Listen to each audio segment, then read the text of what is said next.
કોઈ દુકાનદાર નહીં, કોઈ દલાલ નહીં, કોઈ વચ્ચે નહીં, ડાયરેક્ટ મેન્યુફેક્ચરિંગ ફેક્ટરીથી બહેનો તમને લેડીઝ વેરનું દરેક કલેક્શન મળી રહેશે. અહીંયા ટ્યુનિક માત્ર 200 રૂપિયાથી શરૂ થાય અને સારામાં સારા ટ્યુનિક 700 રૂપિયા સુધીમાં મળશે. કોડસેટ માત્ર 600 રૂપિયાથી શરૂ થાય અને ફેન્સી ને સ્ટાઇલિશ કોડસેટ માત્ર 999 રૂપિયા સુધીમાં મળશે.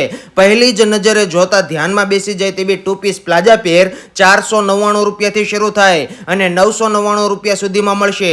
તેમજ બહેનો તમે આ જોઈ રહ્યા છો તેવી મસ્ત 3 પીસ પેર 999 રૂપિયાથી શરૂ થાય અને શુભ પ્રસંગોમાં પહેરાઈને તેવી મસ્ત 3 પીસ પેર 2999 રૂપિયા સુધીમાં મળશે. ઇન હાઉસ પોતાનું જ મેન્યુફેક્ચરિંગ હોવાથી કલર, કાપડ અને સિલાઈની ગેરંટી મળશે. ક્વોલિટી વાળી, ફિનિશિંગ વાળી, મિયાણી વાળી તમને વસ્તુ મળશે. એ પણ કમ્ફર્ટેબલ રહે તેવા ફર્મા સાથે મળશે. વિડીયો કોલ દ્વારા સિલેક્શન કરી તમે ઘર બેઠા પણ મંગાવી શકો છો. ઓલ ઓવર ઇન્ડિયામાં કોઈ પણ જગ્યાએ તમને ડિલિવરી કરી આપશે. રૂબરૂ જોવા અને જાણવા માટે પહોંચી જાઓ આ વર્ણિરાજ ક્રિએશનમાં.